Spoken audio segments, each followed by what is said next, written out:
Am I on camera now? Yeah, you're on camera now. How does it feel to be you? It's challenging, definitely, but also rewarding in 2 words, yes.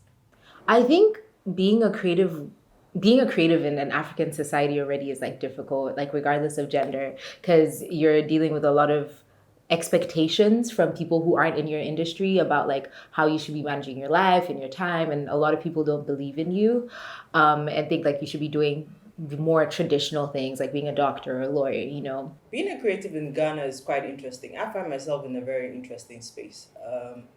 It's not easy. I have to be very honest with you. You have to juggle a lot of things. Being an anything woman in Ghana can be hard. Being a businesswoman in Ghana is hard. Being a professional woman in Ghana is hard. Being a mom in Ghana is hard. So it can be hard. It can also be very rewarding.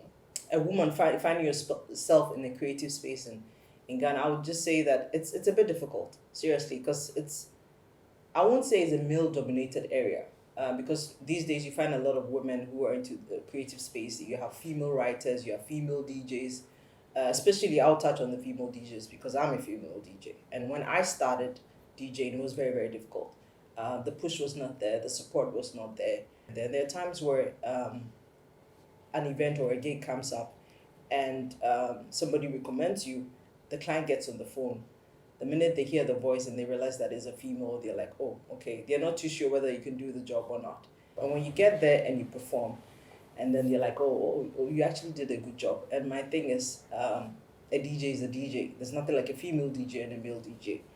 Having a support system and being a creative is everything. Like your a certain project or anything can go from like 0 to 100 just by the people that you're in proximity with. It really changes everything. Like you can go from having like no clients to having a million clients just because your friend said the right thing in the right room or you met the right person at the right time. So I think community has played such a huge impact, especially because the creative scene in Ghana is tiny. And so everybody knows everybody and everybody supports everybody sometimes. Having a community around you, especially as creatives in Accra, Accra is quite small, so we really rely on word of mouth in terms of, customers, clients, opportunities, and having a close community around who are like-minded individuals like you. When I find out some information or some opportunities, I recommend my friends or people in this community, and they do the same for me. If you really want to nurture women in the creative space, it has to start at an early age. Your formative years.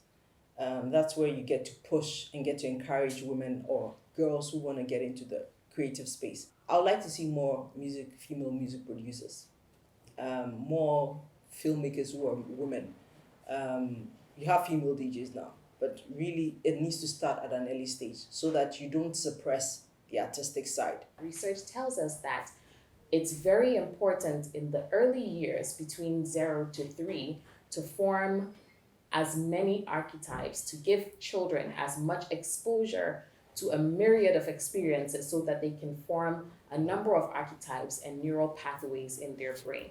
If you want your child to be creative, you have to expose them to a number of textures and music and experiences and different faces when they're very, very young so that they can form the pathways in their brain which allows them to pick up some of these skills later on in life. I think definitely like women's clubs and women collectives like help a lot. Also, just seeing more women in roles of power within the industry so people can have someone to look up to. I think we definitely need a lot of funding. Our government, they need to prioritize the creative industry, definitely in Ghana, so they can push this further and encourage people. I feel like if there's no funding, there's no activities, there's no opportunities that come up with creative jobs on the creative industry, nobody's going to be inclined to go towards that. They're going to want to go for something that would be more stable, something they don't have to worry about when it comes to financial things. We need to see more role models or more success stories of creative women in different industries. There's so many industries: film, fashion, music, whatever it is.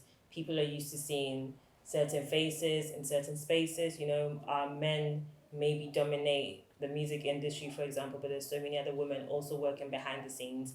And, you know, we can organize talks in universities and secondary schools. We need to, you know, we see these kids and these young girls, these young women, and we let them know, you know what, this is something that's also, you're also capable of doing. This is something that you can also do in the future.